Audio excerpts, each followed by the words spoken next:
Make sure your mics are on if they are not. Ready when you're ready. Ready? To convene the what is this? January 7th meeting of the RDC. Zach, you do a roll call real quick. John Good. Here. Chris Pranger. Here. Pete Reinl. Here. Doug Castater. Here. Ryan Hoover. Here. Leon Sturry. Here. Seeing all members are present, I can declare we have a quorum. So I do need to request an amendment to the agenda, maybe. So I sent you guys one, I did an amendment to it, so we'll just say I'm doing an amendment. You guys okay with that? Perfectly fine. Great, okay, we'll roll on with that. This amendment includes the RDC attorney and the review of the 2026 operating budget as part of this amendment. Moving into the minutes from November 12th, 2025. So I had a chance to read through those. Are there any changes anybody would like to make? Seeing none, I'll entertain a motion. I move to approve the minutes. Second. Any other discussion? Seeing none, all in favor, say aye. Aye. Opposed? Motion's carried. All right. Next, to let you know that I have contacted the county council and the county commissioners, and they have both reappointed all of us to the board again. Congratulations. Don't be so enthusiastic. So we are all part of it again. And then bond renewal. We have a being reappointed. We have bonds which we signed at the beginning of this meeting through Zach. So we're all going to be rebonded as well. Election of officers is our next one. So we have to, at the beginning of the first meeting of the year, elect our president, vice president, secretary. Open it for nominations. I nominate John Good for president of the RDC board, 26. Any other nominations? Seeing none, I'll close the president. All in favor? Say aye. Aye. Opposed? Carries. Okay, I'm going to open up the nominations for vice president. I nominate Chris Pranger. I will second that. Any other nominations? Seeing none, I will close the nominations for vice president. All in favor of Chris, signify by saying aye. Aye. Aye. Opposed? Chris carries. Okay, and secretary. I'll open this up for nominations for secretary. I'll nominate Pete Reinl again, if you'd like to serve again. Okay. A second, any other nominations? Seeing none, I'll close the nominations for secretary. All in favor of Pete, say aye. Aye. Aye. Opposed? Pete carries. That is an efficient election. Next on the ballot is Zach. He provided us with his agreement again, his attorney fee agreement. This is what it was. I believe nothing's changed from last year. Nothing but the date has changed. Nothing but the date has changed. So I would like to reappoint Zach as the RDC attorney. I'll make a motion to do so. Any other comments, discussions? Seeing none, all in favor of Zach, say aye. Aye. Aye. Motion carries. Okay. Right, so I need to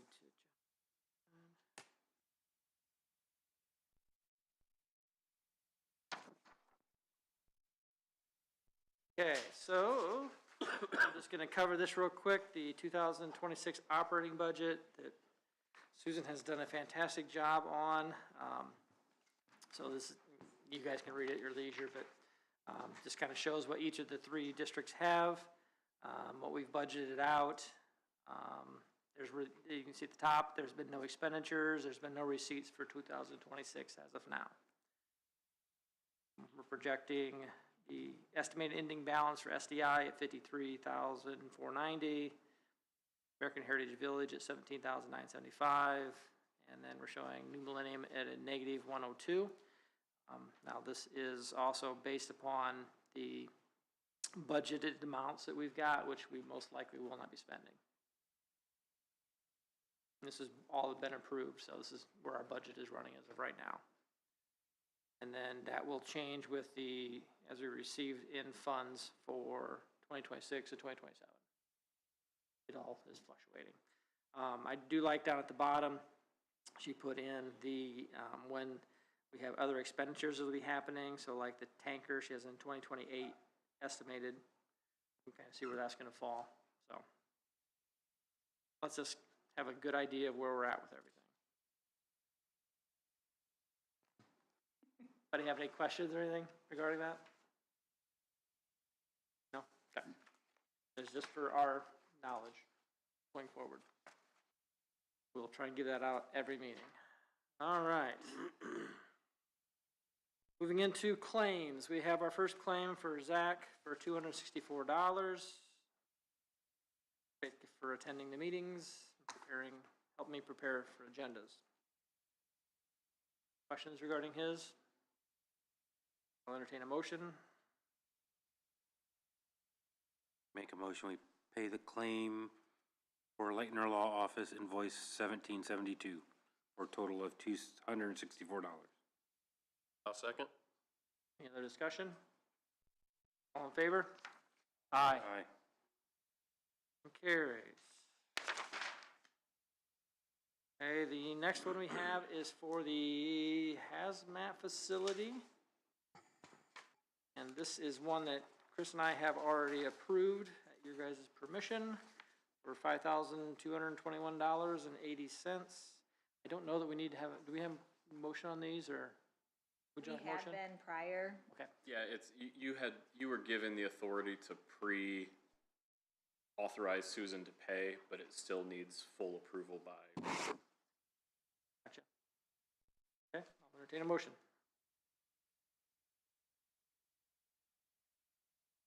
I make a motion, but I don't remember exactly what I need to, That's all right. for the approval of? I gotcha. Yep. Okay, You're approving the City of Auburn invoice. For $5,221.80. okay, thank you. I got the rest. I'll second that. Okay, and any discussion? All in favor? Aye. Aye. That carries. Okay, we've got one from the Hill Group, that is our bonds, which I don't think anybody's going to disagree with that one, for $500. Motion? Motion to pay the Help Group this $500 for our bond. I'll second. All in favor? Aye. Aye. Okay, and the last one is the ProTech. This is the Sheriff's Department. Chris and I also approved this one already for $10,345.75. Make a motion to approve the Sheriff's Department payment for $10,345.75. Made to ProTech. I'll second.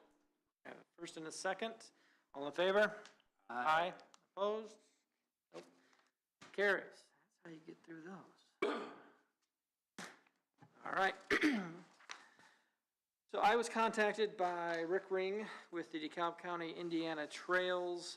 It was just a preliminary meeting. He was just asking me kind of what we were doing around the American Heritage Village, if we had any discussions with John Cruz about it. And I told him we had talked with him a little bit about trails out there as part of his project. He said that they are actively looking at expanding the trails down through there, and that they are going to probably come to us and request some funding for it. As of this point, they didn't have any idea of how much they needed or what the plan was or exactly where they're going. So this letter is just to notify us that there is a potential that they're going to come and ask us so that we can kind of think about it if there's anything else that's coming in the next several meetings. So that is all that is. I've attached with that, on the back of it, the maps showing roughly where it's going. Those are just very preliminary at this point, for your review.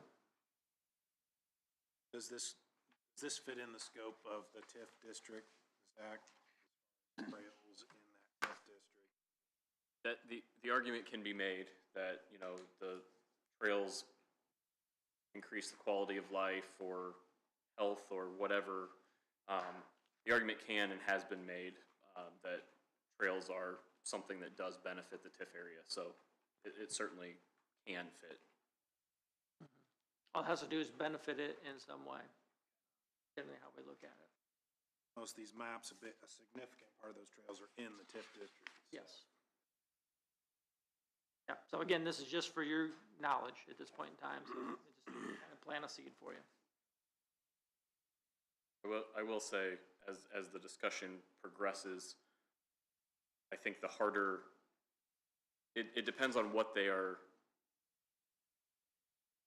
how they're tying it in, and how it ties into the cruise plaza and the parking lot and all that. That can be a more difficult, that can be more of a stretch as far as how that benefits and how it works, and just given the conversations we've had in the past on, it's preliminary discussions, but that's where I think there's going to be some work. Meaning where the trail is actually on property? Not, to some extent, yes, but if it's, from the letter, I'm not sure if what they're hoping for is paving on that road and all that, just, you know, the conversations we had in the last few years on making that a county road, having, it has to come up to the standards and all that, or a county road. It's doable. It just, if we were just providing funding to the nonprofit organization to build trails, that's easy, and the argument that the benefit, but preliminary discussions, we can cross that bridge down the road. A little bit of background for a couple of you guys that, I don't know, maybe 3 of you guys. John Cruz had come in 3 years ago, and was asking about helping him to repave the road that goes from 205 back to the museum. And then the parking lot as well out there. 11A. Yeah, 11A. And so what, we had talked about it and we weren't opposed to it at that point in time, but the question came up as who actually owned the road. And so we kicked it back to him to try and figure out if he owned the road or if the county already owned the road. So that's kind of where it has left. So we don't know who owns it, and so we said we're not committing to anything until we know exactly that. And then it's kind of just fell off from there as far as he's not done anything past that point. I think he did some research on it, but it didn't come back to us.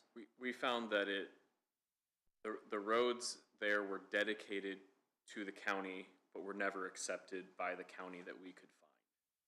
And so it's a... So the road was never finished properly, that's why the county never accepted it. So it's in this limbo land of before John bought it, it was supposed to be surfaced, never got surfaced, so we never accepted it, so now it's in this weird limbo land. So. If you look on the map, you can, on Beacon, you can see there's a road that was supposed to go behind that was never complete. So there were some issues there, but their plat dedicates it to the public, but it's a gray area at this point. It's a Dean Cruz project in the past, and so it just got kicked around, and that's kind of where it's at. So as far as for us, and there's no request on the table at this point regarding anything, but I just want to give you a little background on what Zach was trying to talk about. And when we were talking about that, we were talking about the trail and how we would intertwine that in, and that was, John was going to look at it as well. But it all kind of just stopped until Rick came back and said, now they're looking at doing something. So that's the background on it. We'll see what happens here in the next several meetings. Okay, what's happening with the auction park? Is that progressing or not? Well, that's a great question, and we're gonna talk about that very next. Oh, okay. All right. No, I was just thinking that there's not that much money in that Heritage Village. And you'd get a bigger bang for your buck if you spent it on the auction park rather than the trails. So I was thinking. Okay. So going to our next topic then is the TIF district around the American Heritage Village. And as you all have heard, there's been discussion about a racetrack coming. So Commissioner Dooley has graciously volunteered to come in and talk with us about the progress of that and where they're at. And As of right now, it looks like it's a go. The funding is not going to be really a big issue. It's just going to be designing it. So I've talked to John a little bit, and I've come to you guys to talk about maybe redoing or resetting the limits, or however Zach wants to phrase it, to redo that area, because if that does come in, the 11A and 427 intersection is going to have to be investigated again. I know you guys set up some money for a roundabout. Heron Lake didn't do their part, so it kind of fell apart. But the infrastructure around there is going to definitely need to be updated, and it will need some assistance, and this is exactly what TIFs are for. Talk about Opportunity Drive is what the name of that road is that you're talking about, John Cruz's. Up there, as Zach pointed out, does supposed to go around his building. That land over there is in the American Heritage TIF. That's going to need to have some infrastructure if we're going to develop it into other developments for the racetrack. And so I would come here, the commissioners, I brought it up to them a couple months ago talk about redoing TIFs. They were okay with that, but it kind of starts with you guys. It goes to us, Plan Commission, goes to you guys, Plan Commission, to us, back to you guys. So you guys have to initiate it. I just want to let you know on our side that we're for doing that, maybe looking into it, especially with the racetrack coming in. I shouldn't say positively, but it's very strongly going to probably come in. So. Any time frame on that? Last I knew, they're hoping to break ground sometime in the wintertime and start having stuff done by next fall. But right now, they're still designing and everything else. But they're trying to go as quickly as they can because they want to get this up and running. So, have they actually purchased the property yet, or is it just an agreement? from what I understand, there was an agreement. The money is there. They were trying to get some more investors just to have more people into it. But Chuck Surak, Bill Bean, and Tom Kelly said if it's just going to be the three of them, they'll just do it themselves. So I'm not too concerned about that part of it. Racetrack, automobile racetrack, what do you mean? Okay. It's going to be a Formula One track itself, but it cannot have Formula One racing because they're going to not build a medical center and a media center. If they built those two things, then it could have Formula One racing, but the track itself is going to be designed and have the guidelines for Formula One, and then everything else that they can possibly do. I'm not in the world of racing, so I can't tell you all about it. That's just what they conveyed to me. And it's already zoned to accept that. And it's already zoned, and it's Auburn's ETJ, and so it's going to be in Auburn's, and Auburn doesn't seem to have an issue with it. I mean, I can't speak for them, but it's their zoning. I don't see that being a problem. Talking about on the east side of 60. It's on the east side, and then south of 11A is where they want to have it go. Either they want to do both sides if they can. Now, I have not seen any drawings. I've not seen any plans. I cannot tell you. This is just initial conversation. How does the road on the west side benefit? Use the under. Because the west side is going to be where they're going to want to put hotels and other businesses that are going to benefit the racetrack. Because on the south side, they want to incorporate part of that as the track itself. They want to go under 11A as a tunnel or an overpass. So they would need areas for development of condominiums, restaurants, gas stations, and stuff like that. So if we have it on the west side over by John Cruz's buildings, that whole area would want to probably have that Opportunity Drive fixed and corrected and have it ways that we can develop those commercial entities over there. Kind of, I know you said Formula One track, so I mean, if it's a road course, do you know, are they gonna have their own circuit? Are they gonna have sponsors, circuits to come in? I don't know. Okay. I just know that a lot of the people that are involved are on the national boards for racing and stuff. So they want to make it an actual event that race happen here. People can come here, watch the race, stuff like that. Now, what it actually comes out to be, I don't know yet until they finally say what they're going to be and all that stuff. Have they looked at the capacity of people they want to hold, or what the goal? I can't tell you. I do not know. All right. I've watched quite a few YouTube videos and listened to some podcasts about this, and this type of track is often race days, those kind of things. Parking garage where a guy parks his race car and he can just come and play when he wants to play, those type of things. as well as, you know, sanctioned events. And I think they said 3.2-mile track squeezed onto that, so it's, I mean, if it's F1 level and Tom Kelly and Chuck Strack are involved, it's, And Bill Bean, yep. that's promising, I think. They hired from my last I knew, they hired an engineering firm out of England to design it, and they hired a business plan out of Germany. So they're putting big people on this. So they want to be successful. They don't want to just be a track for themselves. They want it to be a big event and have people come in, stuff like that, so. So that TIF, that originated in 2002, and that is set to expire in 2031. Yeah. And so what we would most likely do would be end it early and then redo it, Probably. and then portion of it, or can we do a portion of it, do you know?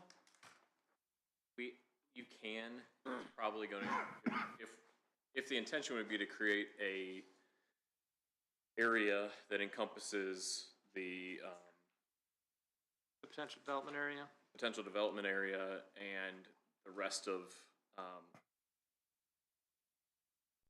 what already exists there, and I guess that's, let me look at that map. Another thing that you're looking that up real quick is it does go down to the airport. And with the airport wanting to develop that south part into stuff, it might be beneficial to expand that also down there to help out infrastructure. There's some interest of companies coming in to do aircraft stuff. They would need a taxiway for their planes if they're doing maintenance and stuff to be built there. And this would be a good opportunity for TIF dollars to be used for that, to develop that area also. You attended that meeting just the other day, didn't you? The one out at the airport, I did not. Bill Hartman went to that one. I was Bill not. did? Yeah, he was there. So is But that, there is some interest down there. We haven't heard anything back yet, but there is interest about developing that area. There's going to be infrastructure that needs to be developed down there to help bring in potential jobs and other economic growth. Well, and with the track, that would use the track, probably Use would the bring some extra demand to the airstrip too. I got an airplane too. So you have to kind of, because right now it goes just around the FOB down there, which is the operating thing. You'd have to expand it south. So having an overall look at the whole thing would be a great opportunity, because then you could take the racetrack assessed value increase, and then you can help develop both those areas at the same time. And then I'd also suggest maybe looking at the other TIFs while we're at it, because if we're already going to be doing Baker Tilly, you could probably piggyback on a little bit of it as a group discount somewhat too, if you're looking at anywhere else too. Would we expand the footprint and tie those together, or would those be two separate? that's what we do. Yeah, I think what we'll do, my suggestion would be we end what we have here, redo the same area, and then add in more. Well, They would pick up already, around the airport. I mean, this one down here at the airport is already, this is It's American attached, yeah. Heritage. It's attached It's not already down physically there. attached, but it's already, the pink stuff is the American Heritage, so they're, So they don't have to they don't have to physically be physically touch, attached? no. Well, so what that actually does, it doesn't show on this map, but there is a line that goes down 60 and up 427. It makes them physically attached. They are physically, It's, Yeah, it's a It's the roadway greatest thing. attachment. It's a roadway or right-of-way attachment or something, right? Yeah. And I would believe to keep it attached, because I think the airport and the racetrack would are together. tied together on that, so. Right. Yeah. And so we'd basically just be expanding the area around the airport and then expanding the area around where the racetrack would be. And then resetting the timeline on it too, yeah. Yeah, and then trying to pick up where the roundabout would be. So if we're gonna be funding the roundabout, I think that should probably be all within the TIF district as well. Backing up, Kellen, you said that they're looking at breaking ground this year. They're hoping, but I don't see that. I mean, when I talked to the engineers, he said that he want to have a design plan until probably midsummer. So they're hoping, but from what I understand, even if you set the TIF within this year, it resets back to the beginning of the year. It sets it to whatever it is now. So, correct, Zach? even if we did it December 31st, the valuation goes back to January 1st of the year. Yeah. So, so we can get the ball rolling, we can wait until there's progress happening, however. Time do you need? I would say we don't, if the intention is to get it done this year, you know, and again, the timeline, the time frame only starts when, there's, can I think of words today? Development happens. When we Take a loan. take a loan.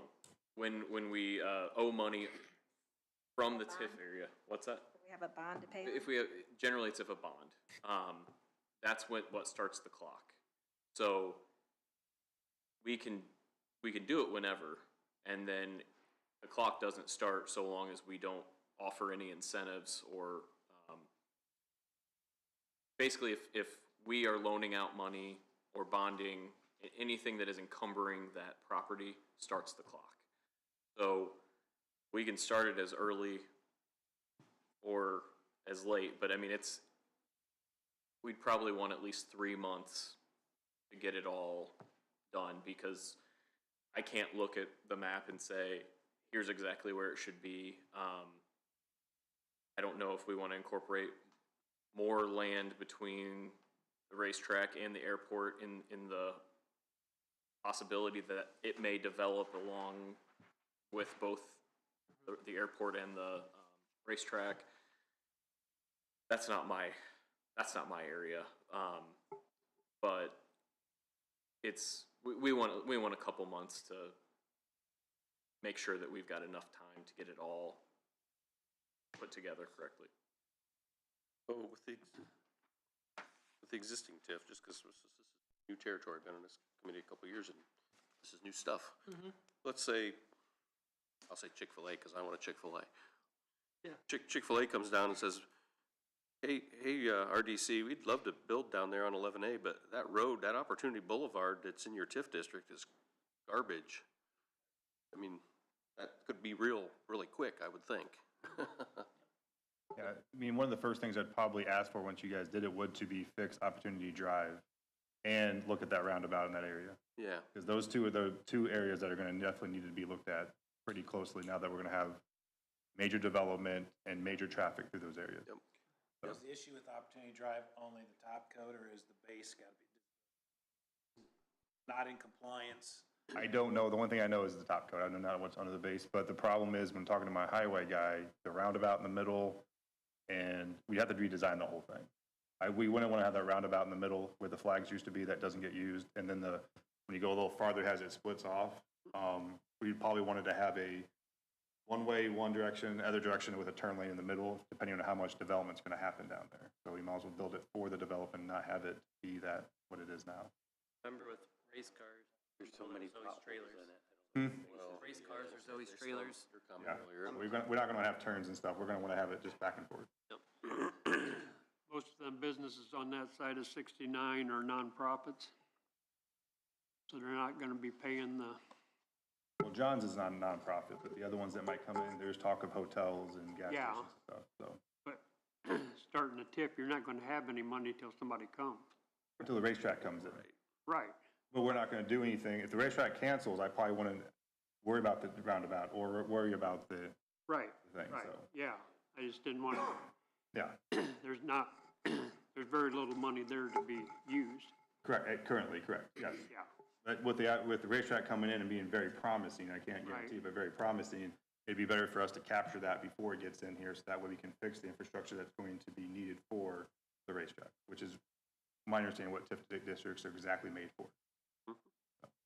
So I think at this point, what we need to start doing is just start looking at the maps, start laying out what we think makes sense, work with Kellen a little bit on it, and get kind of a consensus on what we think would make the most sense. And then when we hear that something is gonna happen, then we're ready to say, okay, proceed, at that point. Because we don't have any money wrapped up in that until that point happens. Do we hire the attorneys to go and start redoing the TIFs? While we're doing this, can we look into opening the SDI TIF again in the new millennium? We can look at, resetting those as well. We'd love to do that. Such a way we help the sheriff's department and the fire department over in Butler is amazing. Yep, absolutely. We can, the problem is, with those two, resetting them isn't gonna do much for us, because unless they are going to be developing or adding new things that are going to add to their assessed value, it's not going to generate, because it only generates as the assessed value increases. So we can look into it, but it's likely not gonna be worth the, I think we should look into Yeah. Well, what we could do is like, just with this, is we can start looking at the map and not engaging attorneys yet, but setting the map and saying, this is what we're thinking as far as the RDC and then the commissioners, and this is what we're thinking. And so then when somebody says, yeah, we want to do something, we're ready to Yeah. put it into place. I'm pretty, John Cruz keeps me informed about what's kind of, I know it's Auburn's ETJ, but he wants to make sure the commissioners are involved too. So the moment they have some kind of knowledge about, yeah, we've also bought the land, this is what our plan is, I can come to you guys and be like, hey, it's going to be a thing. And then I don't want to be like reactive. I try to be a little proactive with you guys on this, because that 11A and 427 intersection, if the situation I come in, is going to be a problem. We're going to have to address that for sure. An opportunity drive would need to be addressed too, because if they're going to try to develop anything there, that road is, I don't know if any of you guys drove on it, but it's not good. Not great. Along that same, like, I look at this map, and obviously the Heron Lake development, I think the path for it may change. I mean, if there's a road, I mean, I don't know that it's been the most booming thing. There's gonna be a rotunda there, maybe. I mean, would we want to include it in the TIF possibly? Because You if it can. changes, I mean, but TIFs don't capture residential. well, that's my point, is that really, I mean, is that really gonna be built out residential? I mean, let's say it's, I mean, Yeah, there might be the original plans, there was a commercial component, they're gonna put a winery in there as well, and then the backup was gonna be the residential. We may look at picking up maybe that front piece of it. Yeah. As part of the TIF. I think right across from where the rotunda, or the roundabout might be, there's Yeah, right in that area. something there, right? Yeah. Okay, so it sounds like we have an appetite for it, Okay. Dylan, so we will, I'm gonna say, get working on it. And then we'll get with you and start laying out maps, and so we're prepared to be able to pull the trigger. That way we're on the same board and make sure we're all kind of working towards the same goal here. So I know you guys have talked about putting a roundabout there. Heron Lake went into default.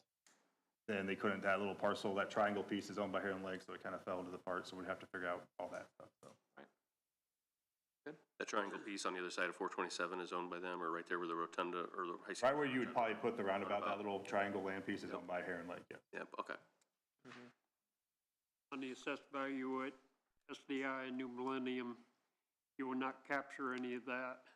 What is there stays there. The new tip would go above that, anything new coming in. So there wouldn't be any AV to pick up right now. Just with new development. But we, Yeah. again, we can start laying out maps though, and show Yeah, this is what yeah. our intention is. Okay. Yeah, but just Yep. clarify, Ryan, that there's money there, there's not. That goes to the tax base and that stays. Like when they moved in there, we got the original, the assessed value was it, money that the farm ground and everything else, the houses that they brought in. Yeah. And that was the base. I was just thinking like they're new, like they put in some new lines. Those, I know there's a couple of them, so, I don't know, I was just trying to be optimistic. I totally agree. Yep. Okay. That's all I have on my agenda. Anybody else have anything like to mention? No? From the audience? Great. Zach, anything? Susan? Okay. Seeing none, our next meeting is scheduled for March 11th at 5 p.m. I'll entertain a motion to adjourn. Move that we adjourn. A second. All in favor? Aye. Aye. We are adjourned.